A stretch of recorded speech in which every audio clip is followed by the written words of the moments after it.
නමෝ තස්ස භගවතු අරහතෝ සම්මා සම්බුද්දස්ස. ශ්‍රද්ධාවන්ත පින්වතුනි, ජීවිතේ අපි පුරුදු වෙලා තියෙන්නේ හැමතිස්සෙම හීනයක් එක්ක ජීවත් වෙන්න. හීනේ එක්ක ජීවත් වෙනකොට අපිට ගොඩක් වෙලාවට මේ අපේ සැබෑ ස්වභාවය මගේ හැරෙන්න පුළුවන්. අපි මේ පියවි වැඩසටහන මේ විදිහට පටන් ගත්තේ අපිට සැබෑ සිහිය උපදව ගන්න උපකාර වෙන්න. මොකද හීන ලෝකයක් කියලා කියන්නේ හැමතිස්සෙම මවාගත්තු එකක්. ඒක හැමතිස්සෙම අනාගතේ බලාපොරොත්තුවක් එක්ක හැදිච්ච ගුණගිච්ච එකක්. හැබැයි අපේ ජීවිතේ අපි හිතන පතන විදිහටම සිද්ධ වෙනවා කියන එක මේ ලෝකේ සිද්ධ වෙන්නේ නැහැ. ඒකේ යම්කිසි විදිහක අදෘශ්‍යමාන බලවේගයක් අපේ පිටිපස්සෙන් ක්‍රියාත්මක වෙනවා වගේ අපි නොහිතන දෙයටම අපිට මුණ දෙන්න සිද්ධ වෙන්නේ. ඒකයි මම කිව්වේ අපි පියවි සිහියට එන්න ඕන. පියවි ලෝකයට එන්න ඕන. අපි වැඩසටහන ඒ වෙනුවෙන් තමයි අපි මේ සිද්ධ කරන්නේ. ඒ නිසා සිහින ලෝකේ අතහරින්න, බලාපොරොත්තු සහගත ලෝකේ අතහරින්න පියවි සිහියෙන් යුක්තව ජීවිතයට මුණ දෙන්න අපි හැමදෙනාම එකතු වෙන්න ඕන. භාග්‍යවත් බුදුරජාණන් වහන්සේගේ ධර්මයෙන් කරන්නේ අපිට සිහිය උපද්දවල දෙන එක. පියවි ලෝකයට අපිව ගේන එක. අපේ ජීවිතයේ සැබෑ ලෙස මුණ දෙන ජීවිතයක් බවට අපේ ජීවිතේ පත් කරන එක. අපිට සමහර කාරණා මතක නැහැ. අතීතයට ගිහිල්ලා අපිට එහෙම දෙයක් සිද්ධ වුණාද කියලා මතකයක්වත් නැහැ. මතක මාත්‍රයක්වත් නැහැ. සමහරවල් අපි හිතනවා අනේ හැම කරදරයක්ම ප්‍රශ්නයක්ම අපිටම නෙන්නේ. ඇයි මටම මෙහෙම වෙන්නේ? අපි ලෝකෙ දිහා බලනවා. සමහර කෙනෙක් ගැන හිතලා අනුමාන කරලා Tamanට ගලප ගන්න හදනවා.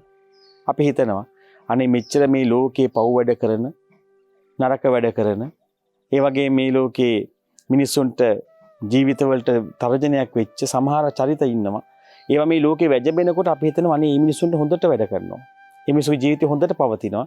අපි මේ කාටවත් කරදර නැතුව එදා වේල හම්බ කරගෙන ජීවත් වෙන අපේ ජීවිතවලටම නේද මේ ප්‍රශ්න තියෙන්නේ කියලා. මේක අපේ ස්වභාවය. හැබැයි අපි ඔතේ නැගිටින්න ඕන.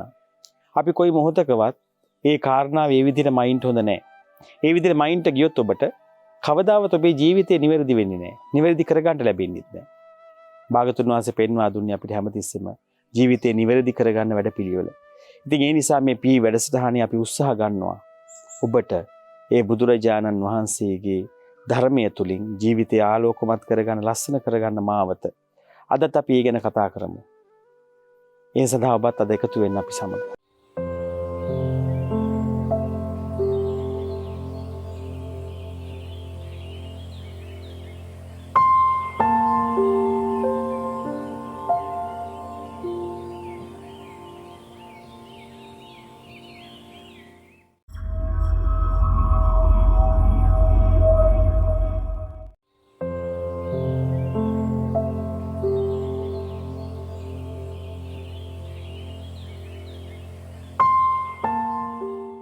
ඔබට හිතෙන්න පුළුවන් හැමදාම අපි එකම කතාවද මේ කියන්නේ කියලා.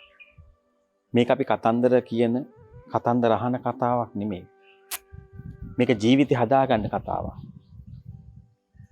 මහාචාර්යතුමා බොහෝ කැපවීමක් කරලා තමයි මේ පරිශ්‍රණයන් කරලා තියෙන්නේ. අපිට ඒකට තියෙන එතුමා ගැන ලොකු ගෞරවයක්. බුදුරජාණන් වහන්සේගේ බුද්ධ වචනේ ඉස්මතු කරන්න එතුමා ලොකු උත්සාහයක් කරන් තියෙනවා. ඒක අපිට ප්‍රායෝගිකව මේ ජීවිතේ ලබලා දෙන්න තුමා ලොකු කැපකිරීමක් කරලා තියෙනවා. එක වගේ තමයි කතන්දර පේන්නේ. නමුත් ඒ අපි කතන්දරයට වඩා මේ කාරණාවේදී ඔබ අවධානය යොමු කළ යුත්තේ කුමකටද? මේ කර්මය කියන එක අපේ පස්සේ එන විදිය ගැන. කර්ම විපාකය දෙන විදිය ගැන. කර්මයෙන් ගැලවෙන්න බැරි බව ගැන. ඔබ ලොකු අවධානයක් යොමු කරන්න ඕන. එතුමා කරපු මේ පරිශ්‍රණයේ තව කතාවක් මම අද ඔබට කියලා දෙනවා. ජීවිතය ගැන තවත් ගැඹුරින් වටහා ගන්න, තේරුම් ගන්න. පින්වතුනි, මේ අනුකරණය කියලා කියන කාරණාව සමාජය තුළ නොයෙක් විදිහට අර්ථකථනය කරනවා. සමහර පිරිසක් අනුකරණයට දොස් කියනවා. අනුකරණය සුදුසු නෑ කියනවා. තව පිරිසක් අනුකරණය හොඳයි කියනවා. කොහොම වුණත් මේක නිර්වචනය කරගන්නට ඕන මේ අනුකරණය තුල සිද්ධ වෙන යහපත අයහපත පිළිබඳව විමසලා අපිට අනුකරණය කරන්න පුළුවන් කෙනෙක්ව. හැබැයි අනුකරණය තමාටත් අනුන්ටත් අයහපත පිණිස පවතිනවා නම් ඒ අනුකරණයෙන් ඔබ වළකින්න ඕන. අපිට අනුකරණයක් කරන්න පුළුවන්. හැබැයි අනුකරණය තමාටත් අනුන්ටත් යහපත පිණිස පවතිනවා නම් ඒ අනුකරණය කරන්න ඕන. තාත්තා කෙනෙක් හිටියා. මේ තාත්තා තමන්ගේ ජීවිතේ ජීවන වෘත්තිය හැටියට තෝරගත්තේ ගව ඝාතනය. ගව ඝාතකයෙක්. ජීවිතේ ගව ඝාතනය තමයි අනුකරණය කළේ. ජීවිතේ පවත්වා ගන්න ජීවන වෘත්තිය බවට පත් කරගත්තේ. එතකොට මේ ගව ඝාතනය සිද්ධ කරන මේ තාත්තට හිටිය පුතෙක්. කොහොම හරි තාත්තට අවුරුදු 40 ගණන් වෙනකොට මේ තාත්තා නැති වෙනවා. අකාලේ මිය පරලෝ ගියා. අවසානයේ තමන්ගේ දරුවා මේ දරුවා අනුකරණයක් කරනවා කාවද? තමන්ගේ තාත්තව. අන්න අනුකරණය මම මේ ගත්තේ මෙතෙන්දී එකයි. අනුකරණය කළා තමන්ගේ තාත්තව තමන්ගේ ජීවන උපායකට තාත්තා කරපු දේම තමන්ගේ ජීවිත උපාය බවට තමන්ගේ ඒ පුතත් එකපත් කරගන්නවා. මොකද්ද? ගව ඝාතනය. ඉතින් මේ දරුවා තාත්තා ගැවෑමෙන් පස්සේ තමන්ගේ ජීවන වෘත්තිය තෝරගෙන කටයුතු කරන් යනවා. ඉතින් අර ජීවිතයේ ලැබිච්ච අත්දැකීම් සහ ඒ තමන්ගේ පියාගෙන් ලැබුණු ආభాෂයත් එක්ක මේ දරුවට මේ සතෙක්ව ඝාතනය කරනවා කියන එක අපිරියාවක් බයසහගත දෙයක් ලැජ්ජාසහගත දෙයක් බවට පත් උනේ නැහැ. හරීම කැමැත්තෙන් තමයි කියනවා හරක් මරන මේ මිනිස්සයා සමේ හරක් ඝාතනය සිද්ධ කරන්නේ. හරි කැමැත්තෙන්, හරිම සතුටකින්, ප්‍රීතියකින්. අයිත් එක මේ මිනිස්සයා මේ ගව ඝාතකයා හරි කැමැති වුණා කියනවා මේ සතාට වද දෙන්න. සතෙක් ගෙනාවම මේ සතාව ගැට ගහන තැන ගැට ගහලා අධික වද දෙනවා. ඒ කියන්නේ එකපාර මේ සතා මරන්නේ නැහැ. මේ සතාට අධික වද දුන්නා.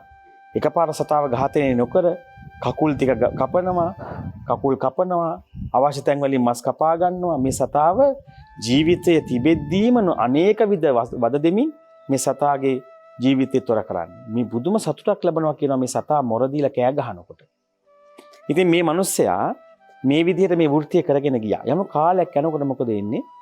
මෙයා දකිනවා කරත්තකරුවෙක් තමන්ගේ කරත්තේ බොහොම පුෂ්ටිමත් ගුණෙක්ව ගැට ගහගෙන තමන්ගේ කරත්ත කර්තව්‍ය කරනවා. මේ මිනිස්සයාට හරියට හිත යනවා මේ ගුණා දැකලා. මේ ගුණා බොහොම පුෂ්ටිමත් ගුණෙක්. හරියට ආස හිතෙනවා මේ ගුණාගේ මස් ගාත් දැකලා, මේ කකුල් ගාත් දැකලා හරිය සතුටු වුණා. අනේ මේ වගේ මේ හරකාව මට පුළුවන් නම් මිලට අරගන්න. මේ හරකාව මට පුළුවන් නම් මේ හරකාව මස් කරගන්න කියලා බොහොම සතුටක් කැමැත්තක් ඇති වුණා. මේ කැමැත්ත මේ කොයිතරම්ද කිව්වොත් මේ සතාව තමන්ගේ භාරයට ගන්න තුරු ඒ සඳහා පුදුම තරම් වෙහසක් උපක්‍රමයක් යෙදුවා. මේ කරත්තකරුව මුණ ගැහෙන්න යනවා. කරත්තකරුවට කතා කරනවා. කරත්තකරුවගෙන් මේ සතාව මුලට ඉල්ලනවා. නමුත් කරත්තකරුවා මේක ප්‍රතික්ෂේප කරනවා. නැවත නැවතත් එවිටිලි කරනවා. කරත්තකරුවට මේ සතා තමන්ට දෙන්න කියලා. නොයෙකුත් විදිහේ වචන පාවිච්චි කරනවා. මේ කරත්තකරුව වශී කරගන්න වචන පාවිච්චි කරනවා. අවසානයේ මේ සතාව දෙන්න අකමැති වෙච්ච මේ කරත්තකරුවා අවසානයේ මොහුගේ වචනේ නැමෙනවා. මොකද නොවටිනා මුදලක් මේ සතා වෙනුවෙන් මේ මිනිස්සයා කියනවා. නොවටිනා මුදලක් දීලා තරම් ඒ සතාව තමන්ගේ සමන්සන්තක කරගන්න, අර තමන්ගේ පහත් ආශාව ඉෂ්ට කරගන්න, ඒ පහත් වූ ඒ සතුට ලබන්න ඕන තරම්නම් ජීවිතේ මේ අනුකරණයේ නිසා ලැබිච්ච මේ පුරුද්ද හැකියාව, ඒ ස්වභාවය යාට බලපෑවද. අවසාන වටිනා මුදලකට මේ සතා ගන්නවා. මේ සතා රැගෙනවා ගෙදරට. ගාලේ ගැට ගහනවා. ඒ මොහොතේම තියුණු මන්නේ ගෙනල්ලා පස්ස දකුණ ගාතේ කපනවා. මේ සතා ජීවත් වෙලා ඉන්නේ නැද්දිම මේ සතා බෙරිහන් දෙනවා. මුළු ගමම දෙවනත් වෙන මේ සතා බෙරිහන් දෙනවා. ඒත් මේ මනුස්සර ගාන මේ මනුස්ස සතුටුයි. මේ මනුස්ස hina වෙනවා. සතා බෙරිහන් දෙනකොට. ඊළඟ පහුවෙන්ද දෙවනි ගාතයත් කපනවා. මේ සතාට කෙලින් හිටගෙන ඉන්න බෑ, බිම වැටෙනවා. ඊට පස්සේ මේ සතා බෙල්ල කපලා මස් කරනවා. මස් කරලා මේ මිනිස්සයා මේ මස් තව කෙනෙකුට ඉක්ුණන්න කලින් මුලින්ම කරන්නේ තමන් මේ මස් වල රස බලන එක. බොහෝම සතුටින් ඒ දේ කළා. සතාගේ මස් වල රස බැලුවා. මේ විදිහට පින්වතුනි මේ මිනිස්සයා තමන්ගේ ජීවිතයේ මේ ලාමක සතුට, මේ ආසාව සන්තරපණය කරනවා. කාලයක් ගියා. දකුණු දණහිසේ එනවා පුංචි බිබිලක්. මේ බිබිල ටික ටික ලොකු වෙනවා. ලොකු බබුලක් බවට පත් වෙනවා. ඊට පස්සේ මොහු කරන්නේ මේ ගොඩ වෙදකම් කරනවා මේ ඇතිවෙච්ච තුවාලට මේ බෙහෙත් මේ බිබිලට. ගොඩ වෙදකම් කරද්දිත් අඩු වෙන්නේ නැහැ, තව වැඩි වෙනවා. ඊළඟට ගමේ වෙද මහත්තයා ගෙන්නලා ඒ වෙද මහත්තයා ළඟට ගිහිල්ලා බෙහෙත් හේත් කරනවා. අඩු වෙන්නේ නැහැ. තවත් වැඩි වෙනවා. අවසානයේ රෝහලකට රැගෙන යනවා. රෝහලට අරන් ගියාම මේ බුබුල පළල ඉවරලා තුවාලට බෙහෙත් දානවා. යම් මට්ටමක සුවයක් ලැබුණා කියලා හිතනවා. නමුත් ගෙදර එනවා. ගෙදර ඇවිල්ලා නැවත මොකද වෙන්නේ? ඊළඟට වම් කකුලේ දණේසේ නැවතත් බුබුලක් මතුවෙනවා. ඒක වර්ධනය වෙනවා. වණයක් බවට පත් වෙනවා. රෝහල්ගත කරනවා. අවසානයේ වෛද්‍යවරු තීරණය කරනවා මොහුට තියෙන අධික ලෙස දියවැඩියාව. මේක බේර ගන්න නම් මේ කකුල අයින් කරන්න ඕන. වෛද්‍යවරු ඉක්මනින්ම මේ කකුල ශල්‍ය කර්මයෙන් අයින් කරනවා. තුවාලේ හොඳ වෙන්නේ නැහැ. දෙවනි කකුලටත් මේ තුවාලේ උඩ දුවලා. අවසානයේ කලව දෙක උඩින්ම මේ කකුල් දෙකම අයින් කරනවා. ඒත් මොහුගේ ආසාව කෙලවරක් නැහැ. තාමත් සතුටු වෙනවා අර මස් ටික දිහා බල බලා. බිරින්දට තිබුණේ මුකුත් නෙමෙයි මේ අබ්බගාත මිනිස්සයාට තමන්ගේ ගව ඝාතනාගාරේ මැරෙන සතුන්ගේ මස් ටික උයලා කරලා දෙන්න. ඒව රහ බල බලා ඒත් තමන්ගේ ජීවිතේ අර ලාමක සතුට භුක්ති විඳා. අවසානයේ නැවතත් කලවලට උඩිනුත් ගෙඩියක් මතු වුණා. ඒක පැසෙව්වා, උඩු දිව්වා, මුළු ශරීරේ පුරා දුවනවා. අවසානයේ බොහෝ දුක් විඳලා, අනන්ත දුක් විඳලා මේ මිනිස්සයා මිය පරලෝ ගියා. පින්වතුනි, ජීවිත ස්වභාවය අපි තේරුම් ගන්න ඕන. අපිට දැන් මේ කාරණාව කතාවක් හැටියට ආපු නිසා අපි දන්නවා මේක කොතනින් උපන්න දෙයක්ද කියලා. මේ ධර්මයේ නොතිබෙන්න අපිට මේ දේවල් කතන්දරයක් පමණයි.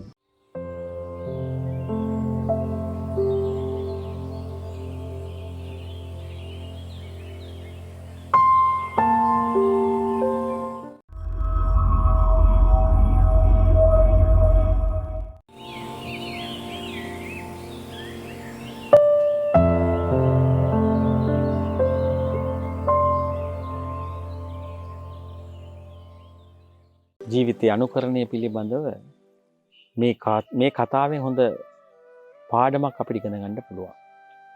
තාත්තා කරපු දේම පුතා කරන්න ඕනේ නෑ. ඒවා එක එක මතිමතාන්තර.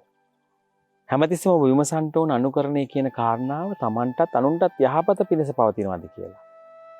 මම මේ කරන දේ තුලින් තව කෙනෙක්ට යහපතක් වෙනවනම්, එහෙම නැත්නම් Tamanට යහපතක් වෙනවනම්, දෙගොල්ලන්ටම යහපතක් වෙනවනම් මම මේ දේෙන් වැළකෙන්න ඕන කියලා කල්පනා කරන්න ඕන. ඒ අනුකරණය ඒ විදිහටයි ඔබ විමසන්න ඕන. හැබැයි ඒ අනුකරණය යහපතක් නම් ඔබේ අනුකරණය බය නැතුව කරන්න. බුදුරජාණන් වහන්සේගේ ධර්මය අනුකරණය කරන්න. ඒ ධර්මය අනුකරණය කරපු ශ්‍රාවක සංඝ පිරිසක් ඉන්නවා. බික්කු බික්කුණී උපාසක උපාසිකා අනුකරණය කරන්න ඔබ. ඒ ශ්‍රාවක පිරිස. ඒ ශ්‍රාවක පිරිස අනුකරණය කළොත් ඔබට කවදාවත් ජීවිතේ වරදින්නේ නැහැ. ජීවිතේට යහපතක්මයි. අමා මහ නිවන අවබෝධ කරන බුදුරජාණන් වහන්සේ ශ්‍රාවකයෙක් බවට ඒකාන්තයෙන්පත් වෙනවා. අන්න එකයි මේ අනුකරණයේ තියෙන වටිනාකම. අනුකරණය වටිනා ආකාරයට ඔබේ ජීවිතේ ගත්තොත් ඒ අනුකරණයෙන් ඔබේ ජීවිතේ බබලනවා. ඉතින් අද දවසේ ඔබ ඉගෙනගත්ත මේ කතාව හුදෙක් කතාවක් නෙවෙයි. ජීවිතේට අර්ථයක් යහපතක් ගෙන දෙන විදිහට මේ කතාව ඔබ ගන්නට. එක වගේම කතා හැමදාම අහනවා කියලා ඔබට මේක නීරස වෙන්නත් බැරි නෑ. හැබැයි එහෙම ගත්තොත් ඔබට කවදාවත් ධර්මය අල්ලන්න බෑ.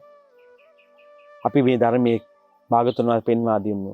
මේ ධර්මයේ පෙන්වා දෙන චතුරාර්ය සත්‍ය ධර්මයමයි. කොතනින් කොහොම ගත්තත් මේ ධර්මයේ තියෙන අමා රසයමයි. ඒ නිසා ඔබ මේ ධර්මය අල්ලගන්න දක්ෂ වෙන්නට ඕන. ඉතින් අද මේ ආකාරයට අපිට මේ පී වැඩසටහන තුලින් ඔබට මේ ධර්මය ලං කරන්නට අවස්ථාව ලැබුණේ මේ සඳහා දායකත්වයේ දරපු පින්බර දායක පිරිස නිසා. ඒ පිරිසගේ කැපවීම, ඒ පිරිසගේ උනන්දුව තිබුණා නම් ඔබට මේ ධර්මය මේ ආකාරයෙන් අපිට ලං කරන්න අපිට අවස්ථාව ලැබෙන්නේ. ඉතින් අද දවසේ මේ පී වැඩසටහනේ දායකත්වයේ ගැන කටයුතු කරන්නේ විශ්‍රාමලත් නියෝජ්‍ය විදුහල්පතිනි විමලා බාලසූරිය මහත්මිය. එතුමිය මේ දායකත්වයේ දැරීමේ අරමුණ හැට සඳහන් කරන්නේ තමන්ගේ ආදරණීය දෙමව්පියන් මිය පරලෝ යන්ට යෙදුණා. ඒ විලියම් මෙදිරිසූරිය පියාණන්ටත් රොසලින් පීරිස් මෑණියන්ටත් පුණ්‍ය අනුමෝදනාවන් කිරීම පිණිස, ඒ වගේම ආදරණීය ස්වාම පුරුෂයාණන් පරලෝ සපත්වන්ට යෙදුණා. ඒ අධිනීතිඥ තිලක් බාරසූරිය මහත්මයාට පුණ්‍ය අනුමෝදනාවන් සිද්ධ කරන්නට, ඒ වගේම චන්ද්‍රසේන එදිරිසූරිය ආදරණීය සහෝදරයා, ඒ වගේම කිෂාන් බාලසූරිය ආදරණීය පුතුණුවන් ඇතුළු කොට ඇති වර්ග પરම්පරානුගත මිය පරලෝකීය සියලු ඥාති හිත මිත්‍රාදීන්ට පුණ්‍යානුමෝදනාවන් සිද්ධ කරන්න. ඒ වගේම මේ කොරෝනා වසංගතය නිසා ජීවිත අහිමි වෙන්න යෙදුණු සියලුම ලෝකවාසී පින්වත් හැම දෙනාටත් රට ජාතිය වෙනුවෙන් දීපිදු සියලු රණවිරුවන්ටත් පුණ්‍යානුමෝදනාව කිරීමේ උතුම් අරමුණු පෙරදරි කරගෙන ඉතින් මේ පින්වත් මහත්මිය ප්‍රධාන පවුලේ හැම සියලු දෙනාටත් මේ රැස් කරන උදාාරතර පුණ්‍ය ධර්මයන්ගේ බලමහිමෙන් උතුම් මමා මහ නිවන් සුවයම වේවා. මිය පරලෝ යන්ට යෙදුණු ආදරණීය දෙමව්පියන්, ස්වාම පුරුෂයාණන්, සහෝදරයා පුතුණුවන් ඇතුළු කොට ඇති වර්ග પરම්පරානුගත සියලු ඥාතිත මිත්‍රාදීන්ටත් මේ පින් අත්පත් වේවා. අප හැම දෙනාටත් අද මේ උතුම් ධර්ම ශ්‍රවණයෙන් රැස් කළ උදාාරතර පින සිහින ලෝකයෙන් මිදිලා පියවි ජීවිතයක් කරා එන්නට ඒකාන්තයෙන් උපකාරයක්ම වේවා. ඔබ සැමට තෙරුවන් සරණයි.